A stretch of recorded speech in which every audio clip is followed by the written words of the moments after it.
In today's video, I moved from a small town in Illinois to Alma, Missouri.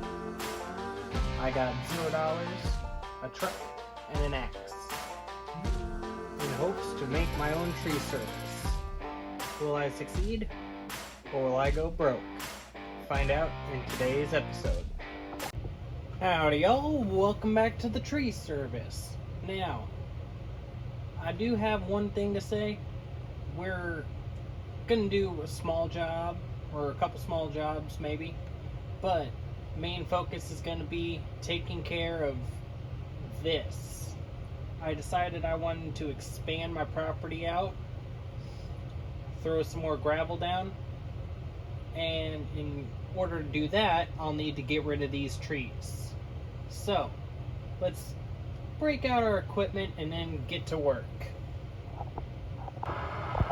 First step is to be getting rid of the smaller ones, so I'm just going to grind them out, and then we'll move on to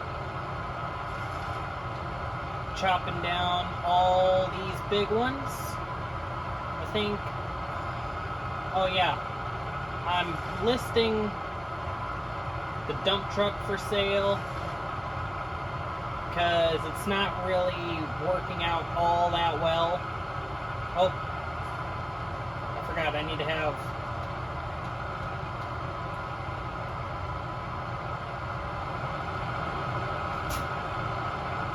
what do I do here? There we go. Couldn't remember the button there for a second. But as I was saying, dump truck's not working all that well. It's too tall for our wood chipper, our Vermeer, so I'm getting something better. Heck, I'll also get rid of this one back here. These small little things aren't going to be worth much to the lump sawmill. But yeah, that's pretty much everything that is going to happen. I got a buyer coming, so I'm going to try to stick around. He's going to be here somewhere between 8:30 and 9 o'clock. So we'll see how it goes. So, the guy just left. He took the dump truck for $75,000 and gave me an extra $500 because he liked the condition it was in. Which, okay, I'm not going to tell him that accidentally got clipped by a few trees, but sure. We'll go with that. Good condition, right folks? No tree will be spared. Not even this oak tree.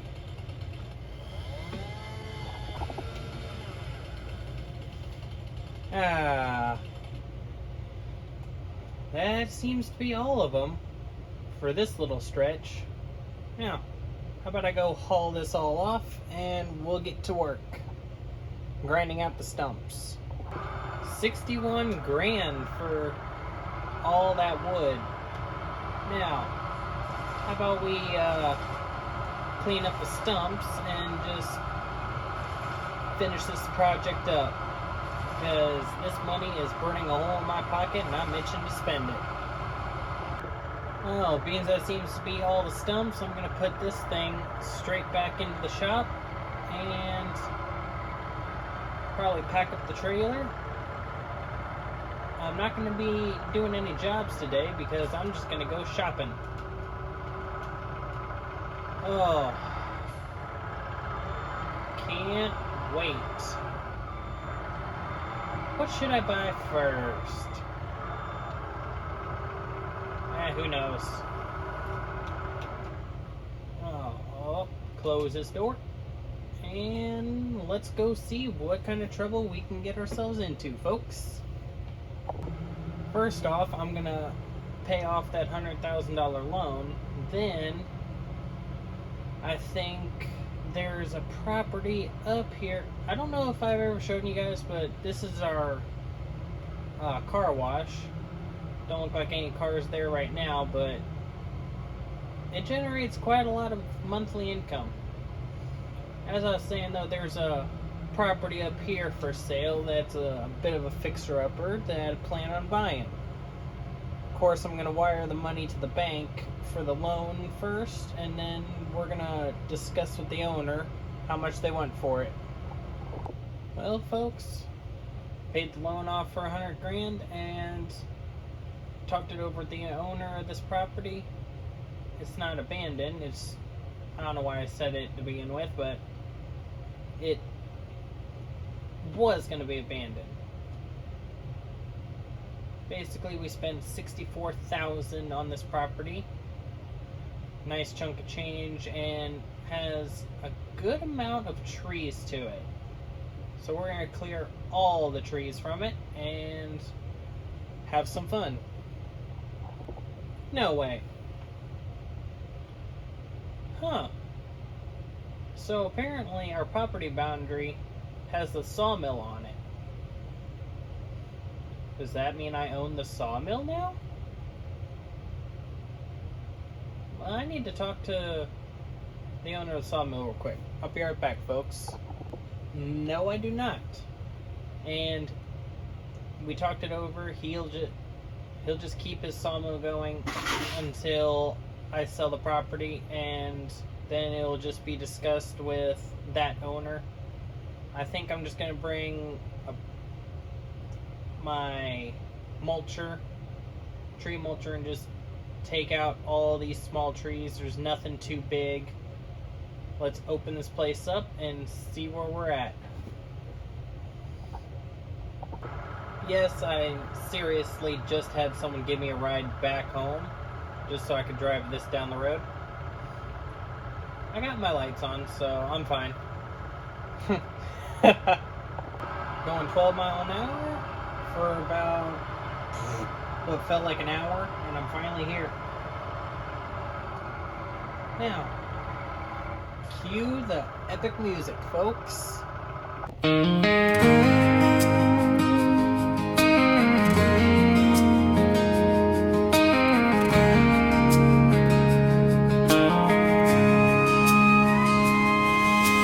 You drove us down to that county fair, cotton candy skies and laughter in the air. You pulled me close when the night got cold, held my hand like you were never letting go. Date nights you crafted just to see me smile, a bottle of wine, a book waiting on the sill a while. When the world felt heavy and the light slipped thin, you were the calm that pulled me back in. Chris, you're the light in my storm, the warm hand when I'm worn and torn. You laugh through the thunder, you bring me back from under. When the darkest days come, you lift me up like you always do. You're the light in my storm. I remember those quiet mornings, you by my side. Sick days made easier with gentle smile. You never asked for much, just gave everything. Like a lighthouse steady through whatever life would bring. I was lost deep in shadows, but you knew the way. Pulled me from the silence, showed me how to stay. You changed the story, turned the page so slow. Made me believe love's something I could hold. Chris, you're the light in my storm, the warm hand when I'm worn and torn. You laugh through the thunder, you bring me back from under. When the darkest days come, you lift me up like you always do.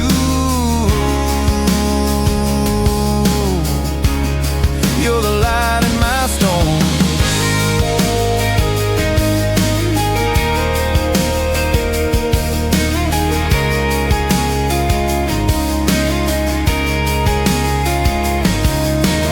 Thank you for lifting me when I couldn't stand, for building a home out of this fragile land. You saved me in ways words can't explain.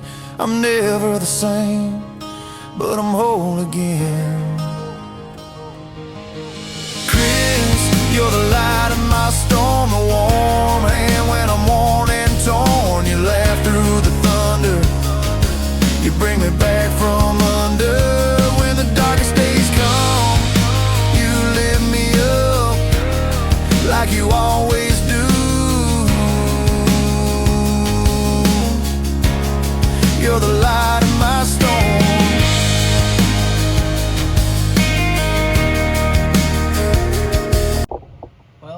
that does it for this project.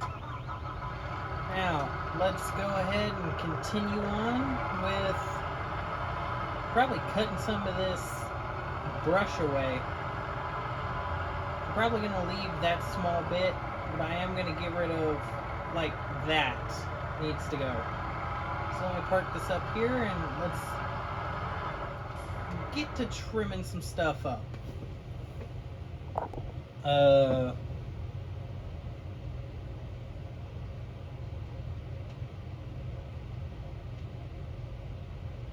What? Huh? I guess that telephone pole and that telephone pole are holding this pretty straight up. Interesting. I'm just gonna kindly ignore that for right now. Well, that ain't too bad of a start. Got some gravel going, fresh gravel, pretty much all the way around the house. Not too bad, not too bad. Not thinking about doing too much work now. I will probably just list it as is right now, which yeah, I'll do that right now and see if I get any bites. With it cleaned up, maybe it might fetch a nice price. Okay, new tenants just took possession. Here we are, just barely afternoon, and well, let me double check that number real quick before I say it, because it was a big number. 184,000. That is, I'd say that's almost double. Like, I'm gonna say that's pretty much double what we paid for it. Paid what, 64,000, I thought? That's not bad for like a few hours worth of work. Just cleaning up, throwing in some gravel. I'm just grabbing the trailer so I can go pick up the Bobcat, because I want it out of there fast so the new tenants don't have to deal with it. Excuse me. Oh boy. Yeah, I just decided to drive it back because the new tenants came to my shop as I was going to hook up the trailer, and they gave me some extra money, about 12 grand. So that is 196, I believe, almost 200,000 for that little piece of property that we bought for 64,000. We're well over double the amount now. They liked what I did. They appreciated the gravel, and that's pretty much why they gave me 12 grand. They said 12 grand is what they said. Oh, I can't even speak, I'm still flustered, but 12 grand is what it was costing whenever they looked it up, because they wanted to know how much I spent. I don't know where they got that number from, because I technically got the gravel for free, because I got a buddy who just happens to run a quarry. So yeah, I kind of talked them into driving me back to their place so I could drive this Bobcat back. That's pretty much all that happened. Happy to catch y'all up.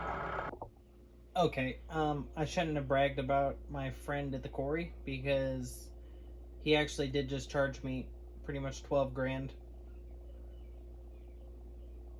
for all of this. Although that was also technically the shipping fee, because I wasn't going to use my dump trailer for it. Well, we got more wide open space. Oh, I'm going to see what the Amish around here can do, and I'll see you guys around 5 o'clock. Hopefully they build us a nice, beautiful... let's see what we can have them build. Well, folks, $244,000 later, and about, what would you say, 5 hours later, we got a beautiful black roofed red shop, or cold storage. Still got to put some stuff in it. It is a little dinged up because it was a rush job. Yeah, you can see a few scratches here and there, dents. Here's the good part. Where's the lights at? Where's my lights at? Over here.